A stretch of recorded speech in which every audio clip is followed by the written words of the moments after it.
My parents handed out Disney tickets to each of their grandchildren, one by one, amidst the joy typical of family gatherings. When it was my son's turn, my father looked through the remaining handful and said, "I think we made a mistake in the count." Instead of fixing it, they burst out laughing and gave the 2 extra tickets to some strange children wearing Mickey ears. My little one stood there, motionless, watching it all without fully understanding. I didn't open my mouth. I just watched as a strange couple walked by and accepted the extra tickets with a huge smile. Itan, who was 7 years old at the time, was still clutching the glass of lemonade I had bought him. He was gripping it tightly, as if it were the only thing he had at that moment. He didn't say a word, he just hung his head. The glass trembled slightly in his fingers.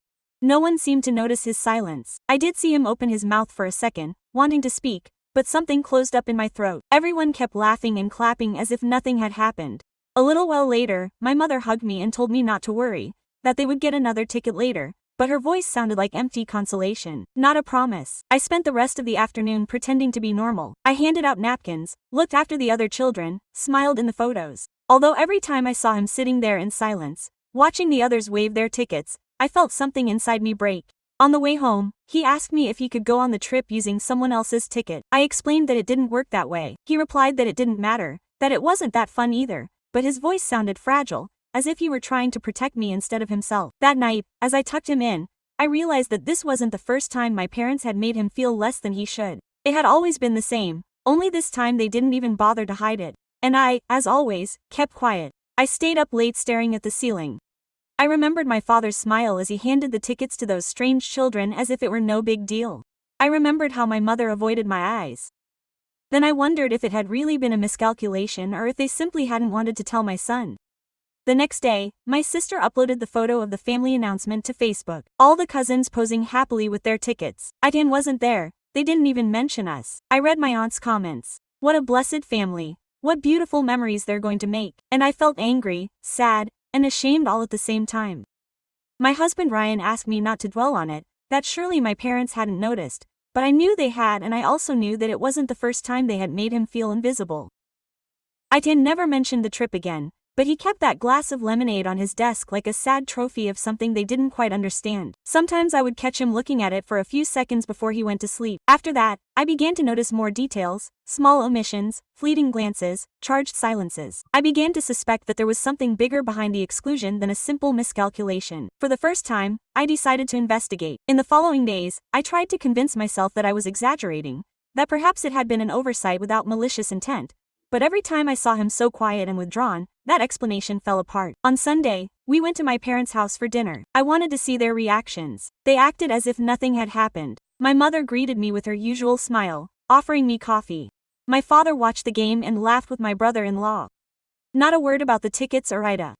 My sister Amanda arrived with her daughter Lily wearing a newly purchased Disney t-shirt. She excitedly explained that they had already booked a hotel and that her children couldn't stop talking about the trip. I felt out of place, as if I was in the way. Ida remained next to me, playing with his Game Boy. They only spoke to him to offer him juice. At one point, my mother came over, patted him on the shoulder, and told him that next time they would take him somewhere alone with his grandparents. It sounded like a cliché without substance. On the car ride back, Ryan mentioned that he had noticed something odd about the way my parents looked at Itan.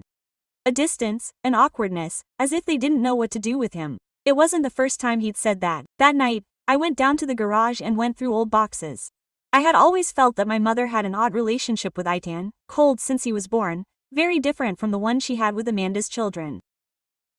Gifts, photos, hugs, constant posts with my silence. I found old albums. In the photos of Itan's first birthday, everyone was smiling except my mother. She barely held him as if he weighed her down. I shuddered. The next day, I called Amanda. I hadn't planned on it, but I needed answers. She answered with her usual impatience. I asked her point blank why our parents treated Itan this way. She was silent for a few seconds, then said it wasn't the time and hung up. That reaction only fueled my suspicions. Everyone knew something I didn't. The next day, my mother called me. Her voice was icy. She said she'd heard I was going through old stuff and asked me to leave the past alone and not get hung up on nonsense. She didn't explain what nonsense. It left me frozen. No one knew I'd been going through boxes. How had he found out? That night I told Ryan everything. He suggested I let it go so as not to hurt our son any further, but I couldn't stop. Something about my mother's attitude was eating away at me. 2 days later I got a message from an unknown number. Your mother will never tell you the truth. Talk to Carol. Carol was an older neighbor who lived across the street from my parents' house my entire childhood. I hadn't seen her in years. I wrote to her right away. That same afternoon she replied that there were things my mother had hidden after Itan was born and that maybe it was time for me to know. I didn't sleep. I watched my son sleep and tried to imagine what could be so serious as to justify years of coldness. Carol arranged to meet me at a small coffee shop in the old neighborhood. I arrived early, my hands sweating. When she appeared, she hugged me with a tenderness that almost broke me. After a few minutes of awkward small talk, I asked her to speak clearly. She took a deep breath and said that when I gave birth, my mother disappeared from the hospital for almost 2 days and returned devastated. One night, drunk and crying, she confessed that the child should never have been born. I felt like I couldn't breathe. Carol didn't know the exact details, only that my father was furious at the time and that there had been a huge fight between them. After that, my mother never brought up the subject again. I left there as if in a trance. When I got home, I went through old documents and found Itan's birth certificate. The hospital listed there was not the one I remembered. I called. There was no record of my name on that date. Only an entry in my mother's name. I lost my voice. Ryan tried to reassure me, but it was impossible. Why had my mother put her name instead of mine? What had really happened that day? The next morning I went to her house unannounced. I found her watering the garden. When she saw me, her smile faded. I showed her the certificate. She didn't say anything at first. Then, with a calmness that terrified me more than any shout, she invited me in. We sat in the kitchen. She poured me coffee that I couldn't touch. I asked her point blank if anything strange had happened the day she was born. Itan took a while to answer, staring at me intently, and finally opened his mouth. He stood there, staring blankly out the window. Then he mumbled that there were things a mother would do to protect her daughters, even if it meant they would end up hating her. I begged her to stop beating around the bush. Then I heard her whisper that the baby should never have been mine. I felt the blood drain from my body. I asked her to repeat it. She said the baby I brought home wasn't the one I had been born to, that there had been a mistake at the hospital, that someone had switched the ID bracelets. My head refused to accept it. I thought I had lost my mind, but she insisted. She claimed my son was someone else's child. I screamed. I don't remember exactly what words came out of my mouth. I stood up, threw the cup on the floor, and walked out, shaking. I didn't want to hear another word. I couldn't. When I returned, Ryan was with Itan on the couch watching cartoons. I hugged him so tightly that he asked me to let go. I couldn't look at his face without my mother's words drilling into my brain. I didn't sleep a wink that night. I went through hospital photos, old emails, every detail I had. Something started to not add up. The bracelets, the room, even the baby's clothes. Nothing quite matched what I remembered. For the first time, I doubted everything and everyone. I knew I couldn't just take my mother's version of events for granted. I needed proof, something to confirm whether it was true or just another one of her cruelties. But the more I thought about it, the more terrified I became of learning the truth. The next day I didn't go to work. I dropped Itan off at school and sat in my car for an endless moment, unable to start the car. My mother's confession kept playing over and over in my mind, mingling with images of the hospital, the crying of the newborn, the smell of alcohol and disinfectant. Suddenly, all my memories seemed false. I called Ryan and told him word for word what my mother had said. He was silent for a few seconds. Then he asked me if I thought it could be true. I told him I didn't know. He said that if there was even a slight possibility, we had to check it out and that Itan shouldn't find out yet. That same afternoon, I called the hospital where the papers said my son had been born. A nurse explained that in order to access the records, I needed a formal request or a court order. I hung up, feeling caged. I didn't sleep, I didn't eat. Every time I saw Itan, my throat tightened. If what my mother said was true, what did it mean for him? For us? I spent entire nights going through documents. I found a folder with medical records from those early days. There were sheets signed by my mother, not me. One had her unmistakable handwriting next to the phrase, "I authorize the discharge of the minor." Ryan looked at it silently. He asked me if it was possible that she had signed because I was sedated or unconscious, but I didn't remember. I only have blurry images of that night, as if someone had erased fragments from my memory. I went back to Carol's house. I told her what my mother had said. She wasn't surprised. She was saddened. She said she suspected as much, that back then she had heard terrible fights between my parents. According to her, my mother was screaming that everything had gotten out of hand, and my father was begging her not to say anything. When I got home, I couldn't keep doubting if any of this was real. There was a woman somewhere who may never have known the truth and a child, my son, who may not have been mine. That night, as Itan slept, Ryan held my hand and said that no matter what we found out, nothing would change, that he was still our son, period. But I knew that something inside me had already broken. It wasn't just the doubt, it was the betrayal of my own parents. I decided to take a DNA test on the sly. I ordered a discreet kit online. I put it in my bag without telling anyone. I waited until the weekend. While Itan slept, I took a sample from his toothbrush and sent it in. I felt dirty, guilty, like I was betraying him. While I waited, my mother called again. This time her voice was harsher. She ordered me to stop dwelling on the past, that if I continued, it would destroy the entire family. I demanded that he explain what he meant by that, but he only repeated that not everything done for love looks pretty from the outside. I hung up. I didn't cry, but something inside me went out forever. A week later, the email from the lab arrived. My hands were shaking so much that I could barely open it. Ryan was next to me, silent. The result said there was no genetic match. At first, I didn't feel the blow. It was as if time had stopped and I was cut off from the world. Ryan stared at the screen without saying a word. I got up, walked to the hallway, and leaned against the wall. I heard Itan laughing in his room playing his video game, completely oblivious to everything. My head screamed that I had to go back to my mother's house, look her in the eyes, and make her tell me where she had gotten the child I had raised for 7 years. I was no longer afraid, I was furious, and this time I wasn't going to keep quiet. I didn't sleep that night. I stayed on the living room floor with the email open on the screen, reading the same lines over and over again, as if they could change, but they didn't. The result was still there, frozen, irrevocable. Itan was not my biological son. The sun rose before I realized it. Ryan made coffee and looked at me from the kitchen without saying anything. We both knew there was no turning back. All that was left was to figure out how it had happened. I went straight to my parents' house without warning. When my mother opened the door, her face was that of someone who was already expecting a visit. Behind her, my father pretended to read the newspaper in his armchair. I showed them the result on my phone. I didn't say anything. My mother looked at him for barely a second and then collapsed onto the couch. My father sighed and said things were more complicated than I thought. I yelled at them to stop lying to me, that all I wanted was the truth. My mother burst into tears. My father tried to calm her down, but she cut him off. She said yes, that the night of the birth there had been a mistake at the hospital, but that they decided to keep quiet. According to her, they urgently transferred me to another center because the first one didn't have beds. 2 babies were born there on the same day with similar last names. When they discovered the swap, she said that they couldn't return him, that the other baby was no longer available. That sentence gave me goosebumps. I asked her, what the hell did that mean? My mother covered her face and repeated that she had only wanted to protect me. My father finally spoke. He said that the other baby was born with serious complications, that the parents sued the hospital, that everything was chaos and that my mother insisted on keeping quiet so as not to lose me or the child. I asked them if the other family ever found out the truth. My father looked down. I understood that they never knew anything. It made me sick. I yelled at them that this wasn't protection. It was a 7-year lie, that they had stolen the chance to know my real son and they had stolen another family's.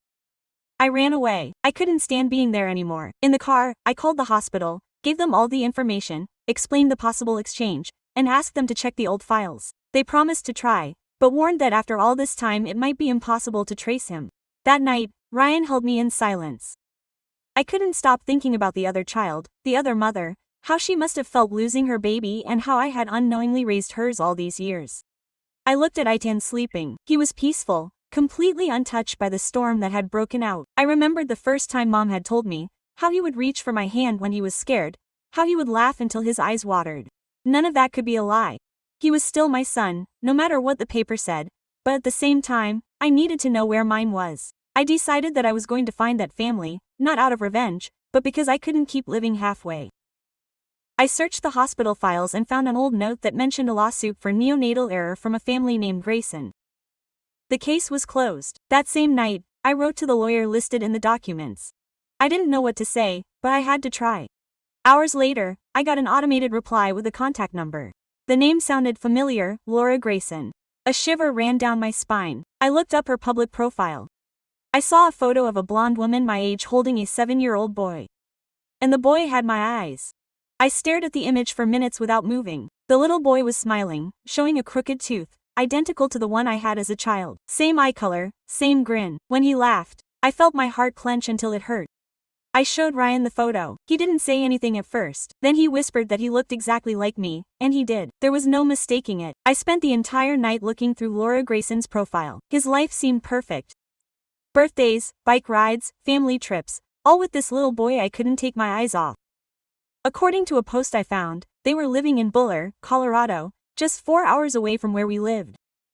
The next day, Ryan was adamant that I couldn't leave without consulting a lawyer first. He insisted that everything had to be done legally, with solid evidence and great care, but I couldn't wait. No. After seeing that photo, I swore to him that I would just go and observe, that I wouldn't say a word, that I wouldn't do anything. I lied. I drove for almost 5 hours straight without stopping. My GPS guided me to a serene neighborhood full of nearly identical houses and trees on every corner. I parked in front of a cream-colored house. A child's bike lay abandoned in the yard. I didn't know what feeling I was expecting to experience, but when the little boy walked out the front door, my knees gave out. He was my son, not in the biological sense, but in the deepest sense of my soul. Something inside me recognized him instantly. Laura came up behind him. She was holding a cup of coffee and talking to him with that tenderness that only mothers have when they think everything is going well. I stood there watching them from the car with tears that I couldn't hold back. I didn't mean to scare them, I didn't want to ruin their lives, but I couldn't leave either. It was like watching a movie of my own life. After a few minutes, I started the engine and drove away. I stopped a few blocks away, shaking all over. I opened my email and wrote a message. I am the mother of the baby who was born on the same day as yours at the Sachs Hospital. I have something important to tell you. It's about your son and mine. I sent it before regret stopped me. For 2 days I got no answer. Every time the phone rang my heart stopped. And Han noticed that I was acting strangely and asked me if I was mad at him. I told him no, that it had nothing to do with him, but I hugged him so tightly that he ended up laughing. On the 3rd day, Laura finally replied. Her message was brief.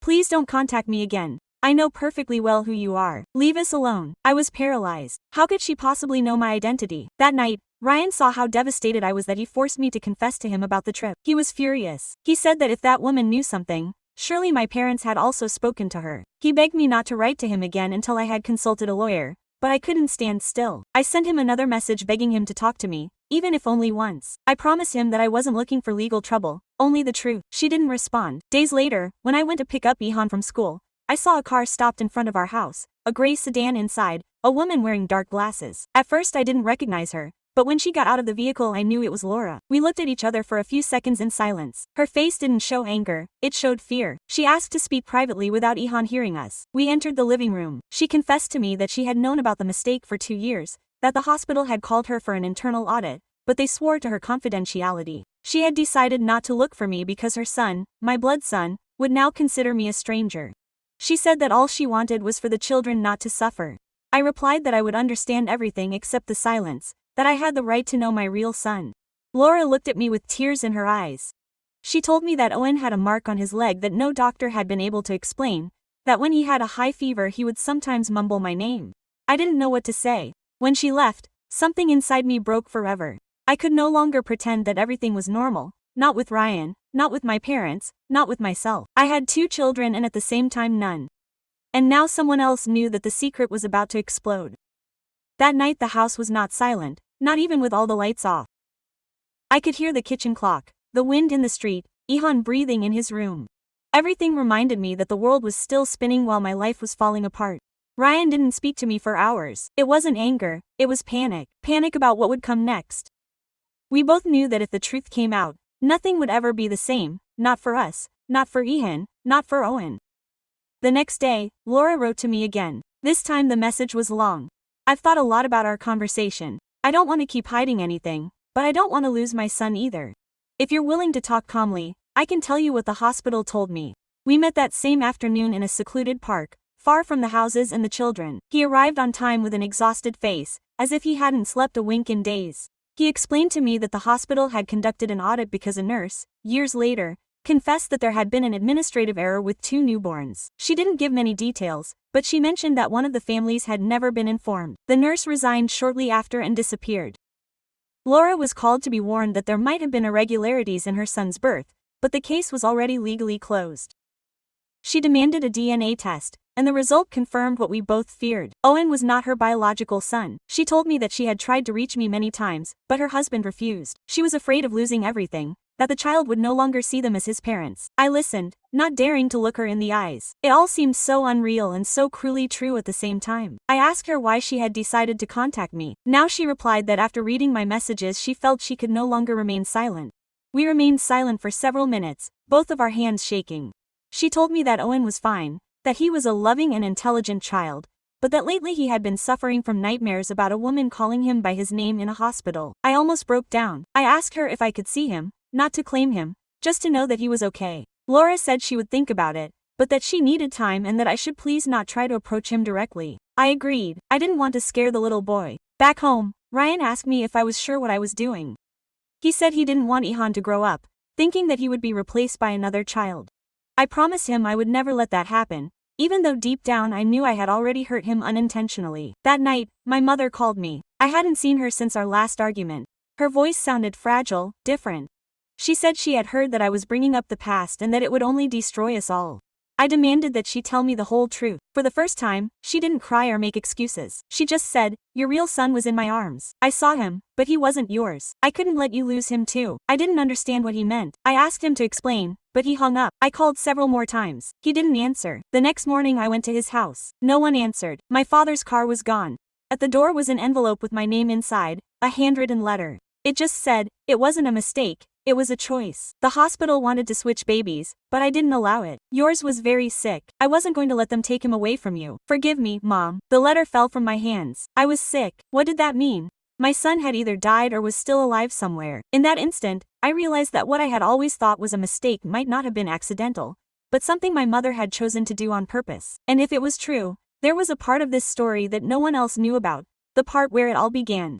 I read the letter so many times that the paper crumpled in my fingers. It wasn't a mistake, it was a choice. Those words pierced my chest. I couldn't understand how my mother could have made such a decision, to trade one baby for another. I went straight to my father's house. He was alone. When he opened the door, he looked at me with a mixture of guilt and exhaustion. I showed him the letter without saying a word. It took him several seconds to react. Finally, he sat down, rubbed his face, and said that it was time to tell me everything. He explained that the night of the birth there had been serious complications. I was unconscious. According to him, the doctors had informed them that the baby had been born with a severe respiratory problem and that he probably wouldn't survive. My mother went crazy, screaming, refusing to accept the loss. When the nurse left the room with the baby, she followed her. Minutes later she returned with another newborn in her arms, saying that everything was fine. My father swore that he tried to stop her, that he wasn't our son, but she begged him to help her silence the hospital, that if we all pretended nothing had happened, we could have a normal life. I couldn't believe my ears. I asked him what had happened to my son, and the real one looked down. He said that the doctors gave him to the other family, the Graysons, thinking he was theirs, and that my mother took advantage of the confusion to bring the other baby home. She loved him like she was hers from the first day, he said. She thought she was saving you. I felt nauseous and incredibly angry. Quote, I asked him why he had never told me. He replied that he had tried once when Ihan was 3, but my mother swore that if he spoke he would lose everything, that I would never understand. I left that house without looking back. In the car, I called Laura and told her everything my father had confessed to me, word for word. She was silent for a long time, then said, this clarified why the hospital had always refused to give me complete copies of the newborn's medical records. Someone had tampered with the files. We decided it was time for us to consult a lawyer together, not to file a lawsuit, but to find out legally what exactly happened that night. In the meantime, Brian was growing increasingly worried about Itan. He told me that he had noticed recurring nightmares, loss of appetite, and disturbing questions. One night he heard him whisper, I don't want to be changed. It broke my heart. We didn't know how he had found out, but something in the family environment was hurting him. I tried to talk to him very tactfully. I asked him if anyone had said anything strange to him. He replied that he had heard his grandmother say, she's not going to lose you. I didn't understand what he meant. My mother had spoken to him. I called my mother's phone number over and over again. She didn't answer. I left messages. I demanded that she stay away from Itan until everything was cleared up. 2 days later I received an email with no return address. It contained only the phrase, don't destroy what you've built, stop looking. Attached was a blurry photo of Itan leaving school. I felt so cold that I had to lean against the wall. I ran to his room to check on him. He was playing it cool, but I couldn't stop shaking. Ryan called the police, but with no return address or explicit threat, there was little they could do. For the first time, I felt truly afraid, not only of what I might discover, but of what someone would do to stop me. That same night, Laura called me in tears. She said that someone had come to her house and left her a letter identical to mine in the same handwriting. Inside was just the phrase, leave him alone. He belongs where he is. That person knew everything. He knew our addresses, our identities, and now he moved through our lives as if he still had control over us. I didn't know if it was my mother, someone at the hospital, or a third party, but it was clear to me that this wasn't just an accidental exchange. It had been premeditated, and it wasn't over yet. That night, Ryan insisted that we leave the house for a few days. He said he didn't feel safe, that we were being watched. At first I resisted, but when I went out into the garden and saw fresh tire tracks on the driveway that weren't from our car, I accepted without question. We checked into a hotel on the outskirts of town. Aitan thought it was a mini vacation and was excited. He didn't notice our attention. I forced smiles, but every time he looked at me with those trusting eyes, I felt a stab in my chest. While Ryan slept, I wrote to Laura. I asked her if she had kept the letter. She said yes, that she had taken it to a friend who was a policeman. She promised to let me know if they found anything. 3 days passed without any news. Then one night my cell phone rang with the number hidden. I answered it and to my surprise, it was a man. He said he had worked at the San Marcos hospital at the time and that my name had come up in the investigation that Laura and I were trying to reopen. He spoke nervously, hurriedly. He revealed to me that the baby swap was no random mistake, that someone higher up had ordered the exchange to cover up a medical anomaly in one of them. Before I could ask him anything else, he hung up. I dialed again, but the number no longer existed. I didn't sleep a wink. I began to think about what my mother had written. Your son was sick. If the hospital manipulated everything to cover this up, maybe it wasn't just any illness, maybe something they could have prevented. The next morning, Laura sent me a message. Her police contact had located an old copy of an archived report. The document referred to a case of neonatal confusion between two families, but the names were blacked out. The most chilling thing was a note in the margin. Exchange authorized at family request, case closed due to confidentiality. I read that phrase over and over again. It meant that someone, most likely my mother, had signed the request for the exchange, that the hospital hadn't acted on its own. I called my father, he didn't answer. I went to his house, he wasn't there. Door closed, lights off. When I looked out the window, I saw that pictures were missing from the walls and documents from the desk. Ryan asked me not to confront him alone, but it was too late. The next afternoon, Laura sent me another photo taken in front of her house. My father standing on the sidewalk, looking toward the window. She said he didn't go over, that he was only there a few minutes and then left. I didn't understand why he was looking for her and not me. I decided to call him one last time. This time, he answered, sounding exhausted. I asked him what he was doing at Laura's house. He said he needed to make sure she didn't destroy what little was left. He didn't explain further. Then I asked him if it was true about the authorized exchange. Silence. After a few seconds, he said something that left me speechless. Your mother didn't act alone. I signed too. I gasped for air. I screamed at him to tell me why. He explained that my baby was born with a genetic disease that doctors said would make him suffer for the rest of his life. That my mother couldn't stand to see me go through this and that when a nurse suggested a discreet solution, they agreed. We just wanted to protect you, he repeated. We didn't know the other child would survive. We didn't imagine it would be discovered. I hung up. I couldn't listen to him anymore. Ryan held me as I cried breathlessly. Everything I had believed in, love, sacrifice, or mistakes, was actually a cold, calculated decision. My biological son was alive, growing up with another family. The child I had raised was part of a pact that should never have happened, and my parents had lied to me for 7 years, looking me in the eye every single day. That night, Laura texted me again. Owen had started asking questions. He had told her he dreamed about me and wanted to meet me. The message left me paralyzed. Want to meet you? I read it over and over. Ryan watched me silently, waiting for me to say something, but I couldn't get a word out. I asked Laura if she was sure.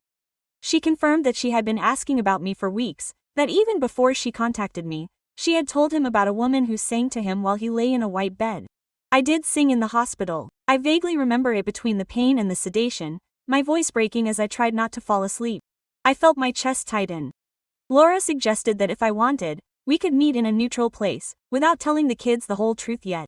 Just a chance encounter to see how they would react. I accepted. I couldn't refuse. We chose a park north of the city. It was Saturday, a sunny day, full of families. I arrived early. Ryan wanted to come with me, but I asked him to wait in the car nearby, keeping watch. I didn't want anything to seem forced. I saw Laura pull up with Owen. The boy was riding his bike, laughing, his helmet tilted slightly. When he saw me, he didn't show any surprise. He looked at me as if he already knew me. He came over and hugged me without saying a word. It was a strange, natural, almost unbearable moment. He smelled like baby soap. His skin was warm, and that hug tore me in two. Laura stood still with her eyes full of tears. We spent almost an hour playing, talking about drawings, toys, the dog they wanted to have. Aitan wasn't there. I didn't want to expose him yet, but listening to Owen was like hearing an echo of my own. Gestures, expressions, laughter that I recognized without having experienced them. When they left, Laura said she wanted to take it slow, that she didn't want to hurt any of the children. I promised her I wouldn't force anything, but as I watched them walk away, I knew that nothing could stop what was coming. That night, when I returned to the hotel,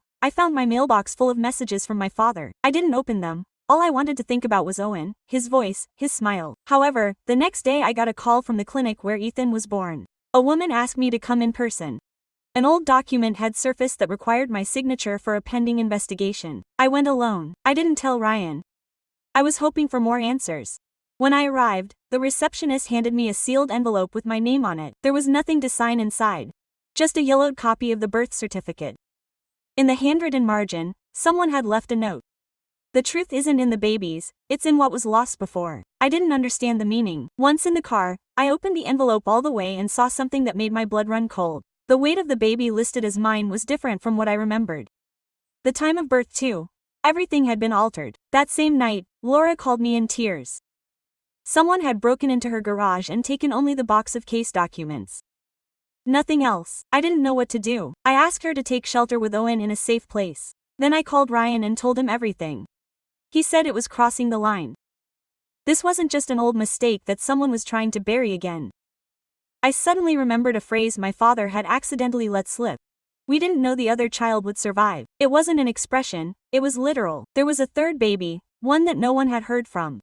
And if that was real, everything we thought we knew, the switcheroo, the lies, the letters, was just scratching the surface of something much darker. The thought kept coming back to me. There was a third baby. The idea seemed so crazy that I wanted to dismiss it, but the more I looked into the details, the more it made sense. Changed delivery times, different weights, erased notes in the charts. Nothing added up. Ryan insisted on calling the police. But how could we explain something that even we didn't fully understand? I asked him for a few days to confirm things for myself. I searched the hospital's digital archives, which were still publicly accessible, and found a list of births for that date. 3 records, BBAA, BB, and BBC.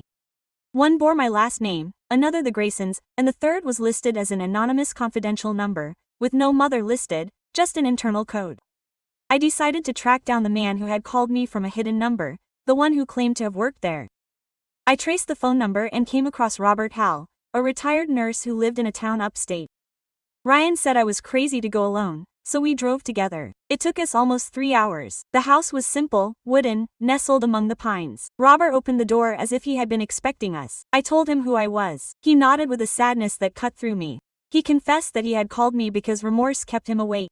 According to him, there had been 3 births that night at almost the same time. 2 children were born perfectly. The third arrived with severe respiratory problems and was taken to the neonatal unit. During a power outage, the identification system failed and the wristbands got mixed up. By the time they tried to fix it, the families had already seen the babies and the tags didn't match their original names. Someone decided not to touch anything. We got an order, he said. Unwritten, but clear. Leave it alone. I asked who had given the order. He said a woman with a badge that said my mother's name, although she wasn't hospital staff, had been let in on a temporary pass. My mother was there without permission that night. Then he added, there was another baby, the one who was never registered. They took him out the back door hours later in a private ambulance. She never knew what happened to him. We walked out of there, speechless. Ryan drove with white knuckles. He looked at me and said I had to accept that my parents hadn't just lied, they had committed a crime. Back at the hotel, the phone rang. It was Laura. Owen had received mail for his real mother. It wasn't my handwriting or his. Inside was an old black and white photo. 3 newborns in separate cribs with labels visible.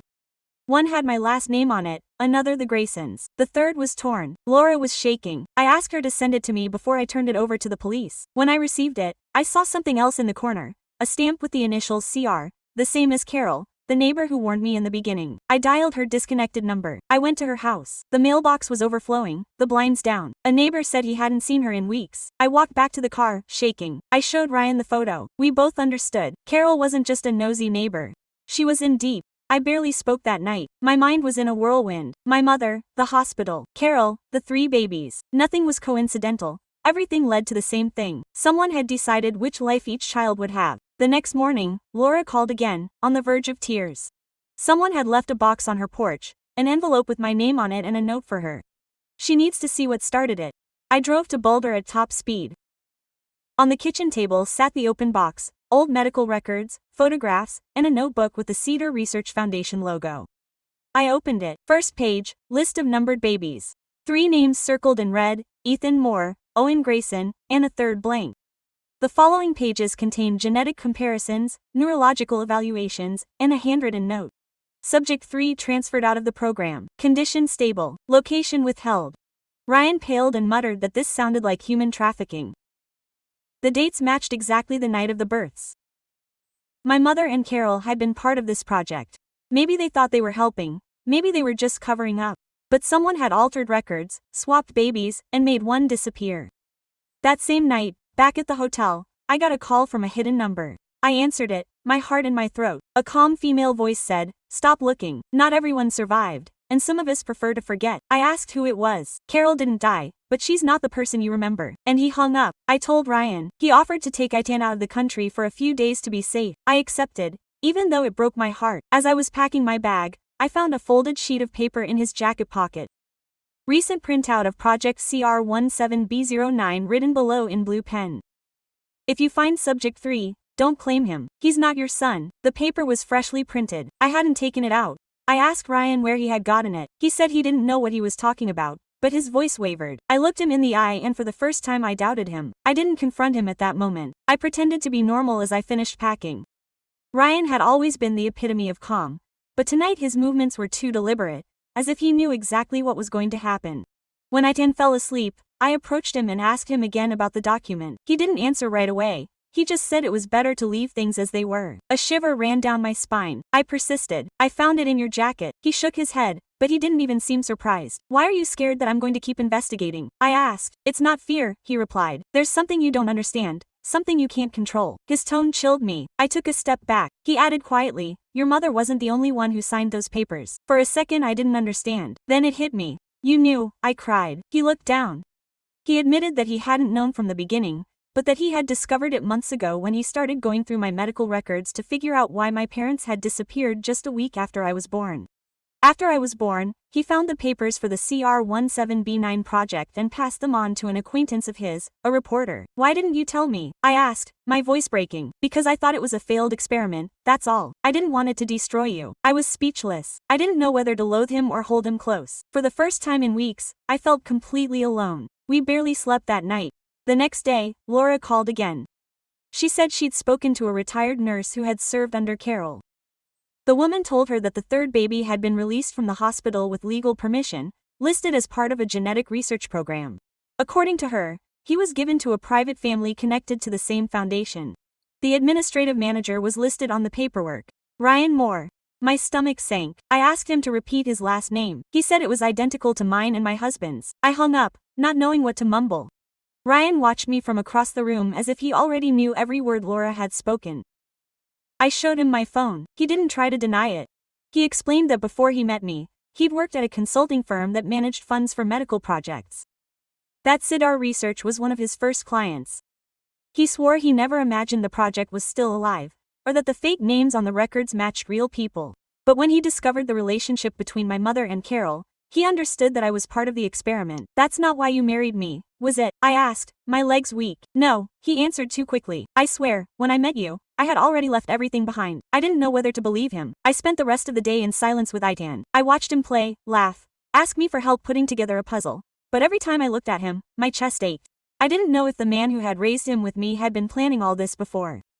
That night, while Ryan was sleeping, I opened his briefcase. I found an envelope with the logo I already recognized, AIDS Research Foundation. Inside, a letter dated only 2 weeks ago. "Mr. Moore, we appreciate your continued cooperation. Subject 3 has been located. We will proceed according to established protocol. Do not contact the mother." The envelope was addressed to our house, but I had never seen him arrive. I didn't sleep. I just waited for dawn. When he woke up, I demanded the whole truth. He wouldn't give it. All he said was, "What they're looking for is not a child anymore, and you shouldn't see him." I left him talking to himself. I grabbed my car keys and left the hotel. I had written down the code for Subject 3's file in my notebook.